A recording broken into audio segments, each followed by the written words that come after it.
Good morning, CUBE community, and welcome back to Barcelona, Spain. We're here for our third day of live broadcast on theCUBE at Mobile World Congress. My name's Savannah Peterson, joined for all of these fantastic segments with Dave Vellante.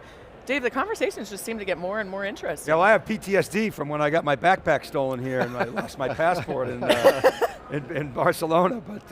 But this is, but it's all good. It's all good. You got your wallet yesterday after that situation. I had it in the safe. I'm very careful now. Yeah, so. Never hurts to be safe. I mean, we talk about security in our roles here in the telco world, in the tech world, but also when it comes to literal physical I know, and I'm a objects. pretty experienced traveler, so I literally had my backpack right there. I turned around, boom, it was gone. Do not let go of your backpack overseas. Or even in the US anymore. Important words of wisdom from Dave Vellante to start off this segment. Speaking of important words of wisdom, we're about to get a lot of them from our next two guests. Thank you both so much for being here, Paul and David. It is great to have you. Thanks. Thanks, Savannah. Thanks for having us. Yeah, our pleasure. You guys are doing so much cool stuff together. We're going to talk about multiple aspects of the partnership. We're going to dig into some customer stories. We're going to be talking about industrial edge. I can't wait for it. To open things off, let's talk about the private 5G partnership that y'all got going. Sure. And Paul, you want to kick us off? Sure. Yeah, so a few years ago, we decided to partner with Nokia around the 5G space. We thought that it was a natural fit for the two companies to start working together because Nokia makes some of the best networking technologies. We know that because we spent a lot of time evaluating their technology and testing it ourselves and proving it on the customer. But the other reason why the partnership really worked for us is because we're so complementary in the capabilities that we bring. So Nokia really brings the tech, the hardware tech, the knowledge in the space around the wireless networking, and we bring all of the system integration that ties it all together with the rest of the customer's IT infrastructure. So the combination of those two things really enables both of our companies to provide a really complete solution to meet whatever the customers are trying to achieve. Absolutely. Yeah, I mean, partnership, I'm sorry, you probably want to introduce go. me. Please. No, go for it, you're good. Awesome. Yeah, I mean, we spent a bit of time yesterday talking. We were at a partner event and Paul and I had a chance to talk on stage together, and partnerships are really unique, right? You need to be able to, whether it's a marriage or whether it's positioning private networks together, you need to be able to be very complementary. You need to be able to have open and honest conversations. Sometimes things are great, sometimes things get difficult. When you do that, if you have a transparent and open relationship, you can kind of drive it forward. So Kyndryl and Nokia are very two dynamic companies, two complementary companies, and together, we're much better than we are them trying to position something, a setup solution, or maybe us kind of go direct. Us going together and utilizing our best foot forward together is always a better thing. And when you evaluated the market, I mean, everybody talks about, the big telcos talk about 5G and monetization, and we're hearing, maybe it hasn't worked out as they planned, but private 5G clearly has legs. So when you guys looked at the market, there was obviously alignment there on the opportunity. I wonder if you could. Well, actually, wait, I want to just build on that because when we were doing our prep call, one of my takeaways was it's actually hard to understand the true size of the private 5G market because of customer sensitivity. So when you're talking about looking at the market, it's actually more convoluted than looking at most markets. Right, so how did you guys sort of align and squint through all that sort of confusion? There's a lot of analyst reports that they pretend to know exactly how big the market is, and I'm not so sure how accurate they are on that. Very true. But one thing that we generally do agree, maybe we're not precise in understanding the total size of the market, but we do know what is happening, and what is happening is that this adoption is growing fast, okay, and it's expanding around the world. Other countries opening up spectrum to allow these types of configurations. And I think the market fit and made sense between the two of us because Kyndryl really, our main enterprise base is large multinational corporations. They trust us to manage critical infrastructure. And the thing about Nokia is that their wireless solutions really fit well in those types of environments where you have mission critical infrastructure running things like big industrial plants, dangerous chemical processes.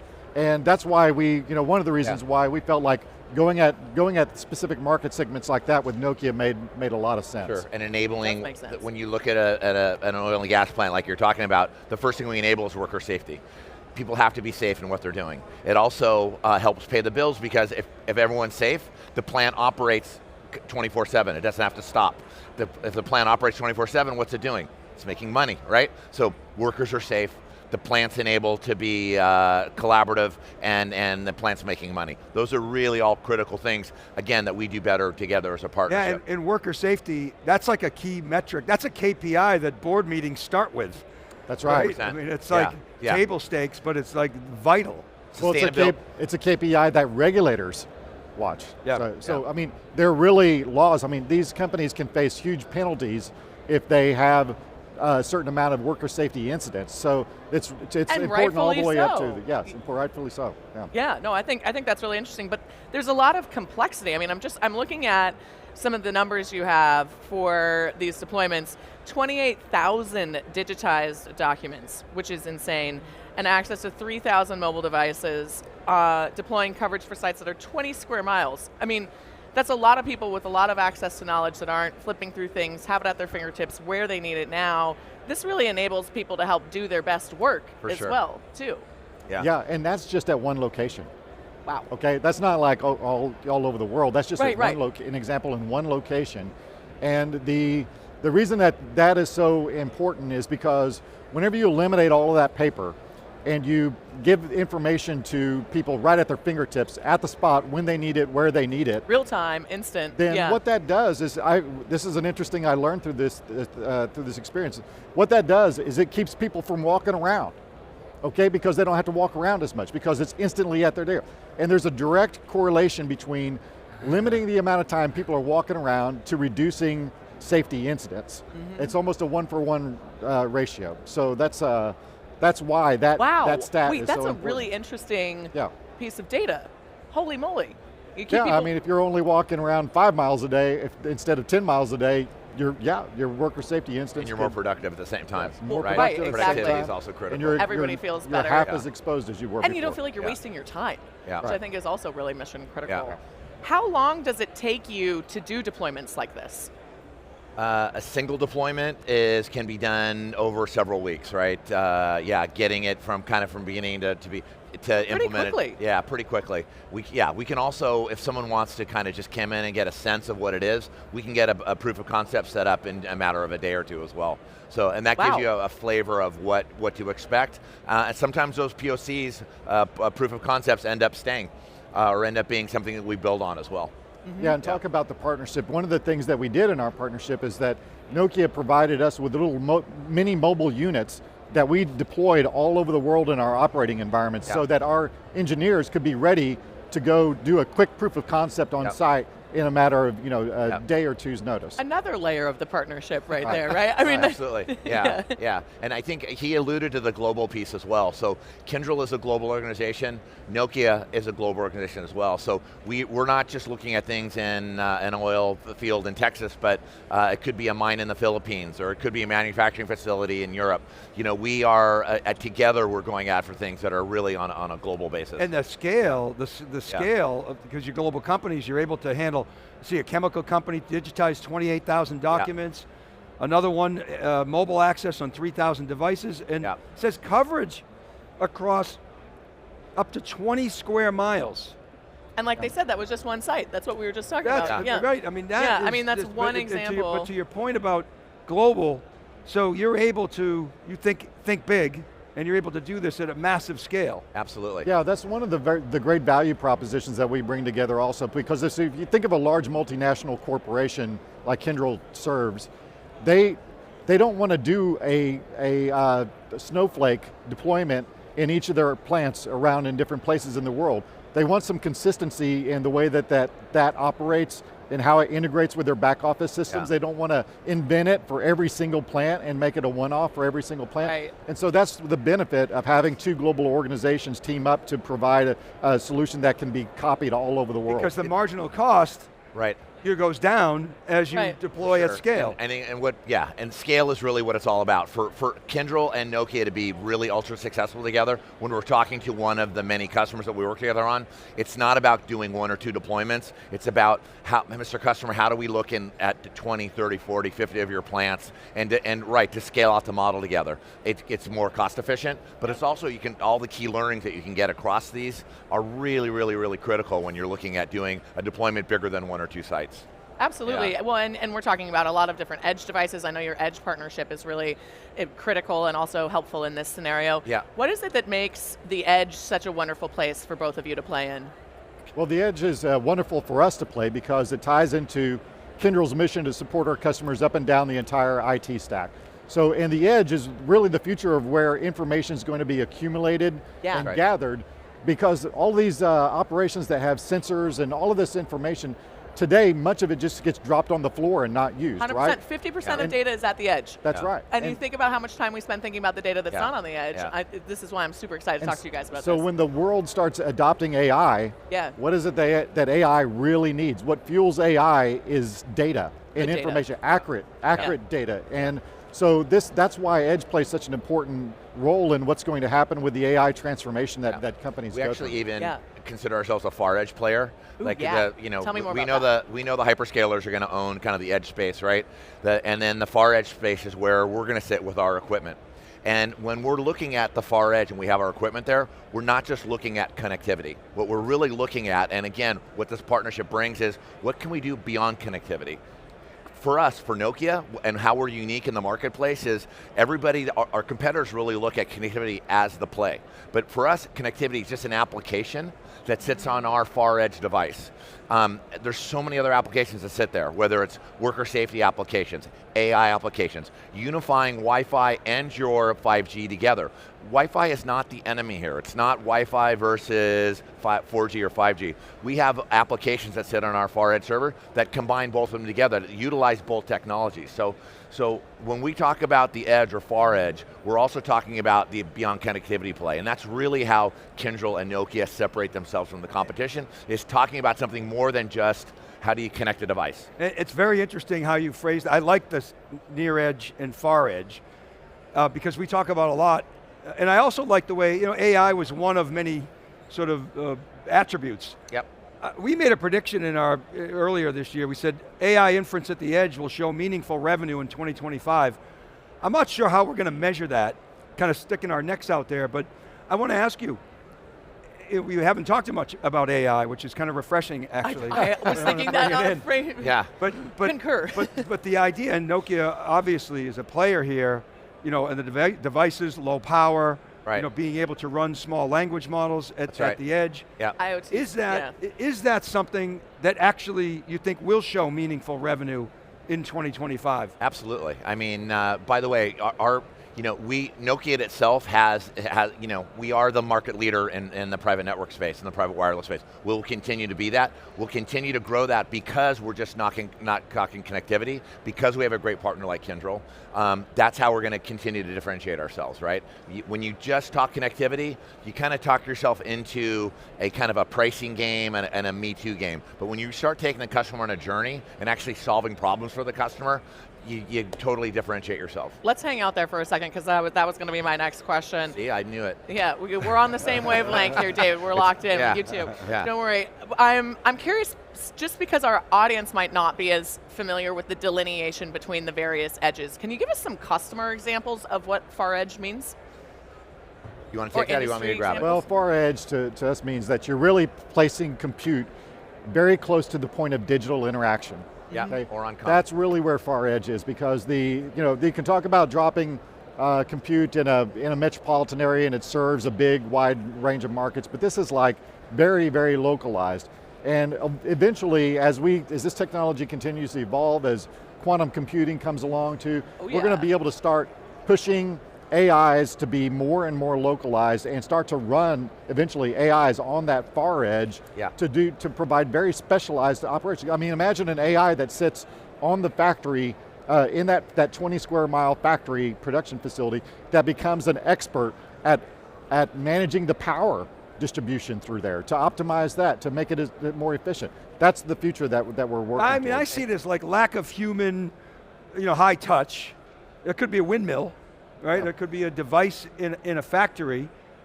Ideally, I'm not doing truck rolls, I'm eliminating that. And it is connected, that's kind of the starting point. Yeah. But then there's so much of a value chain above that.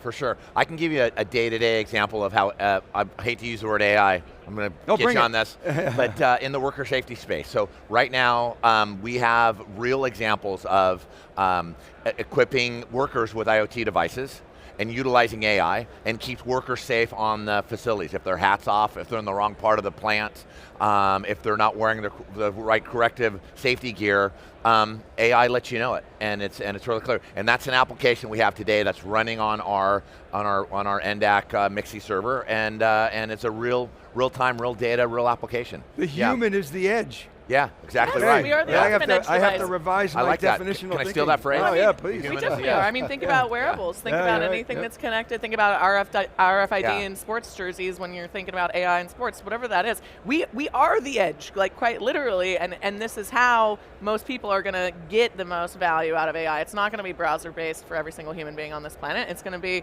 and not even just AI, technology in general right now, it's going to be because there's a greater value in using the products or solving the things that they're doing already in their environment, and then they have more time to think strategically or be creative or whatever it is that comes next. Yeah, absolutely. Which is really exciting. Yeah. What's next for you guys? This is a very exciting partnership. I'm so stoked you're sitting here. Yeah, well, we continue. We're continually evolving the way that our capabilities are integrating with each other. We're also bringing in additional partners into the equation and starting to do integrations there with the technology, with our capabilities. We're certifying additional interactions and engagements with back office systems that customers, so that we can basically make it much easier to expand the range of solutions that we can quickly deploy for customers on site.